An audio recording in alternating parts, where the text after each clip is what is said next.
Hello, y'all. Hope you're having a fantastic day today. You probably hear an AC. You probably hear a bunch of shit going on around me. But I kind of don't have time to record a video game or anything on a computer or some way of doing that right now. I mean, I do, but it'll take a while. And I don't want to have to go through that process. But I'll be back in my apartment tomorrow. I'm currently in my mom's house doing laundry because I don't want to pay, but I wanted to talk about a show called Pantheon.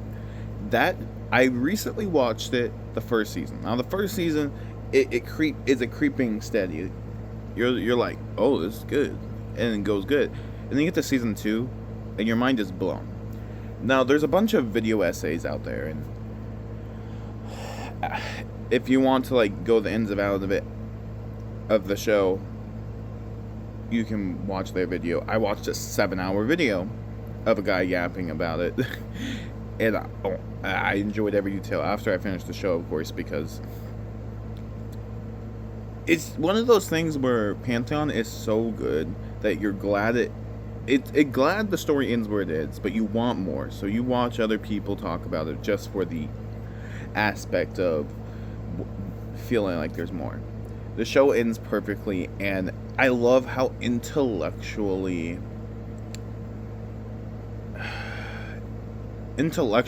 I know that sounds stupid, but the show, in a way, it doesn't.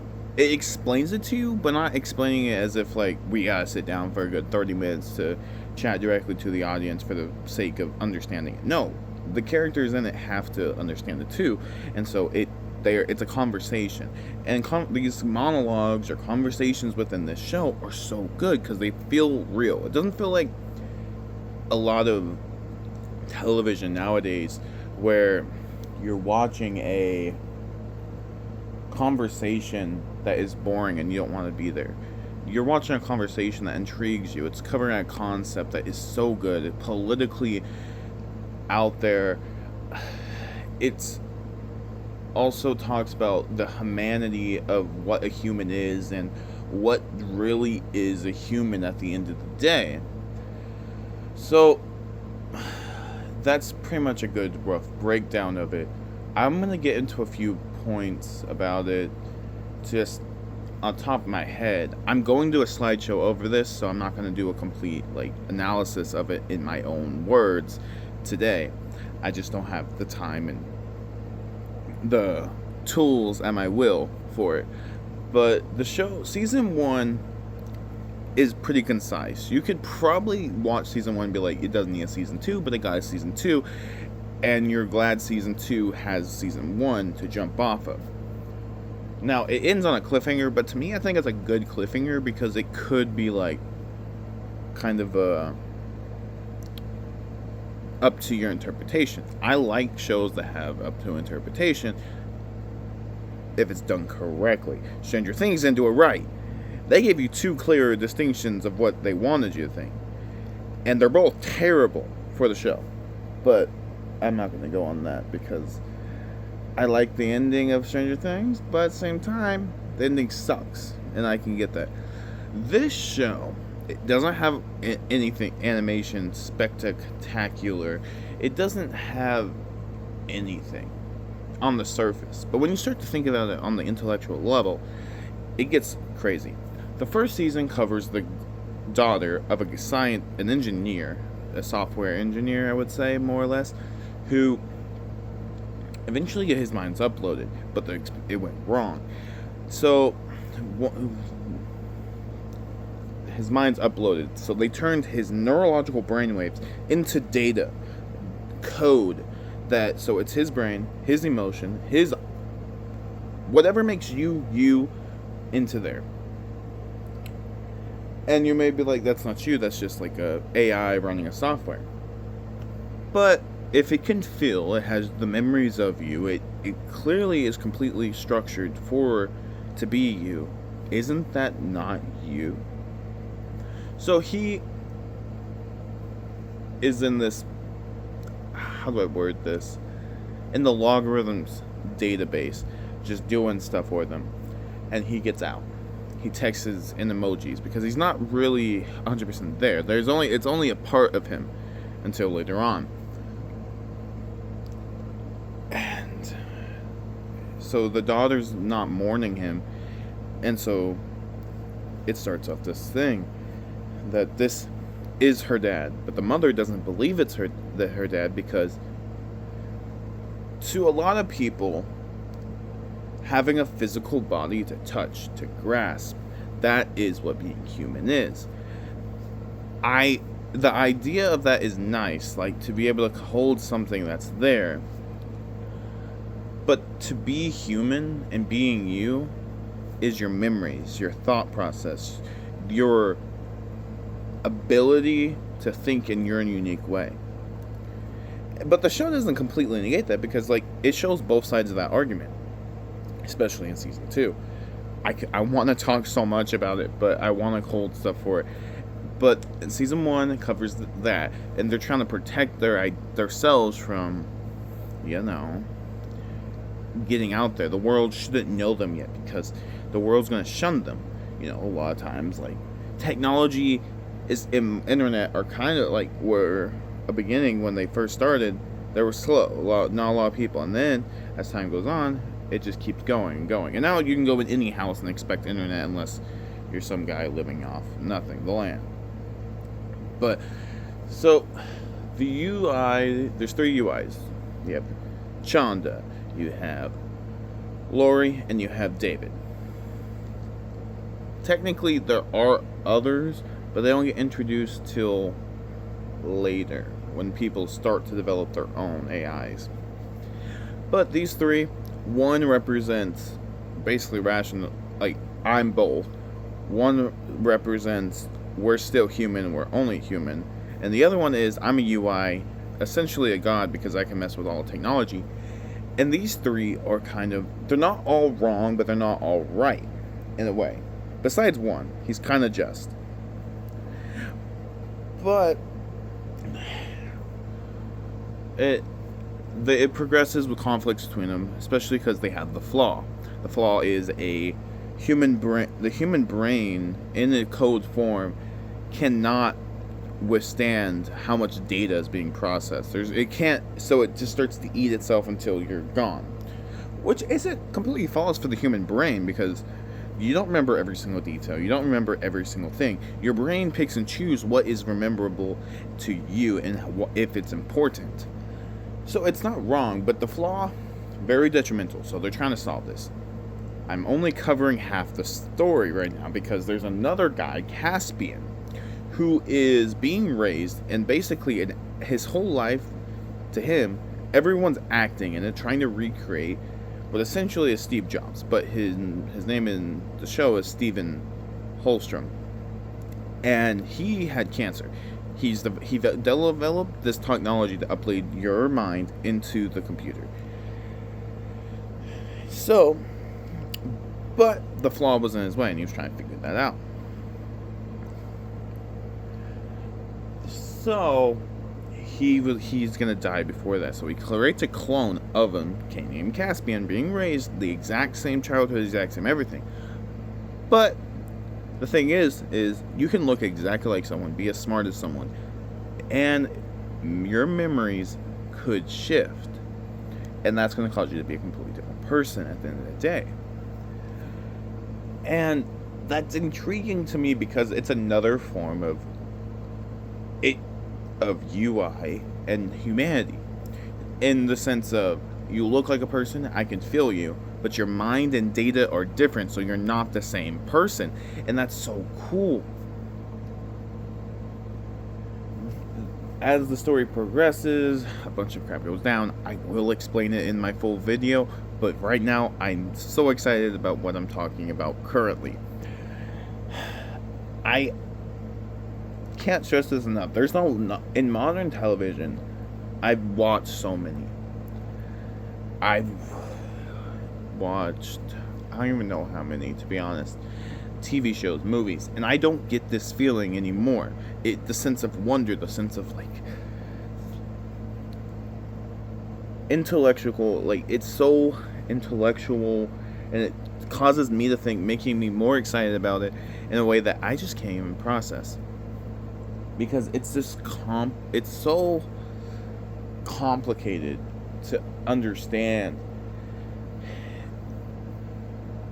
and it makes me have faith in some way. Though it was prompted for 2 seasons, it makes me want to see another person take the concept and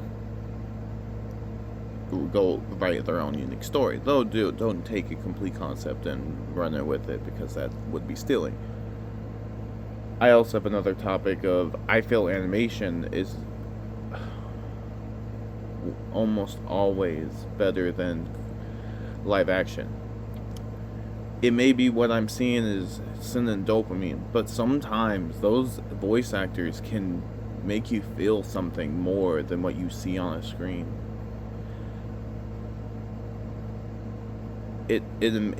Sometimes I don't really cry over live action. I've only cried over one movie in live action, and that was Edward Scissorhands.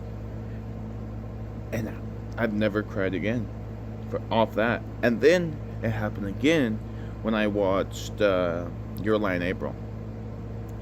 And then when I was watching this show, I was happy, sad, I was angry, I was mad, I was in awe.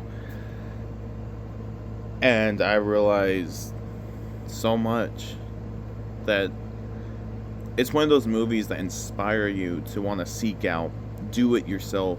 Like, not exactly, but to reach for the impossible and realize that you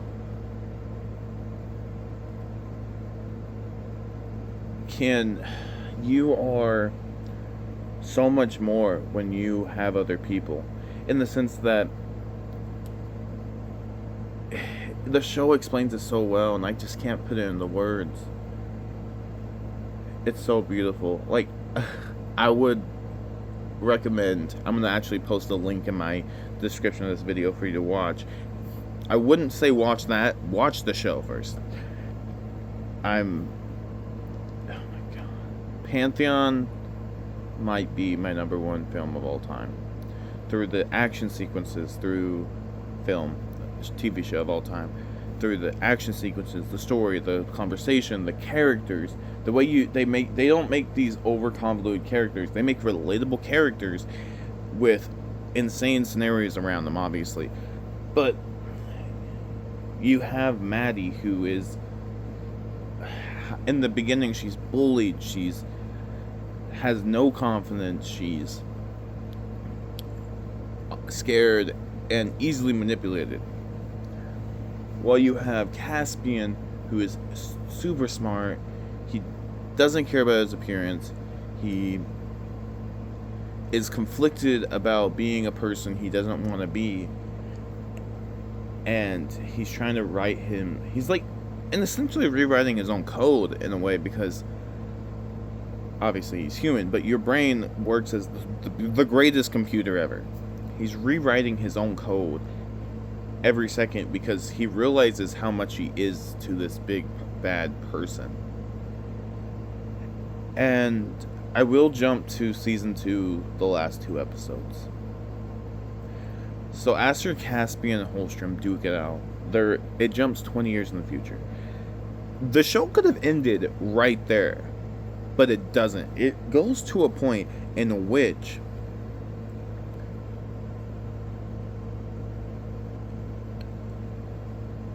how do I word this? Evolution's not fast, and technology is an evolution of humans. So picture we develop something really quick, and then we go slow. That's basically how the show works. You go real slow because UI is just now starting, and then UI is being developed everywhere, and then it skyrockets. The show takes that, goes that way from season 1 is that slow pace, season 2 lifts off, and then it goes skyrockets.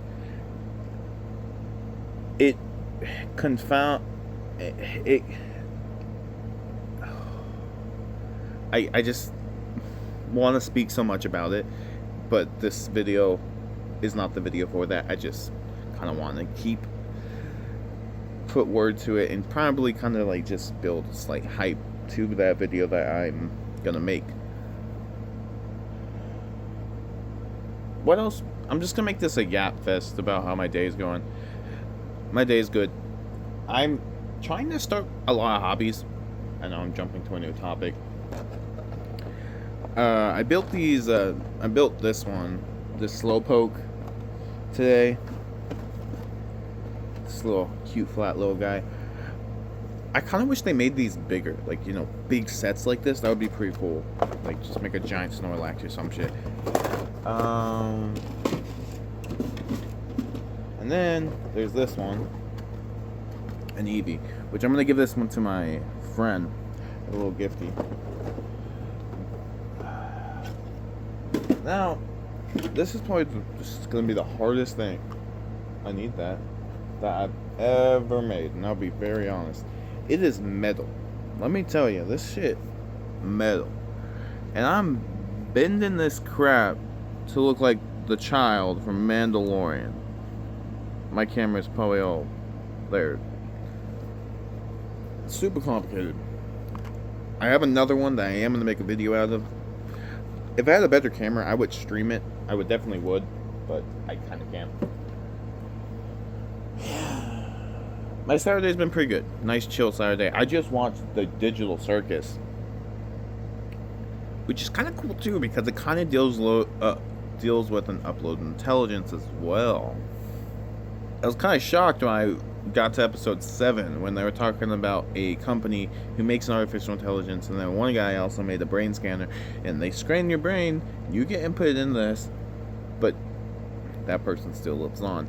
And in this one too, they still say they're human, and it kind of like makes me wonder, like, yeah, it's a common thing. People are saying, like, if you had your emotions, your memories, your what made you you in here, scanned and put into a computer, that is you. Like, you cannot deny it.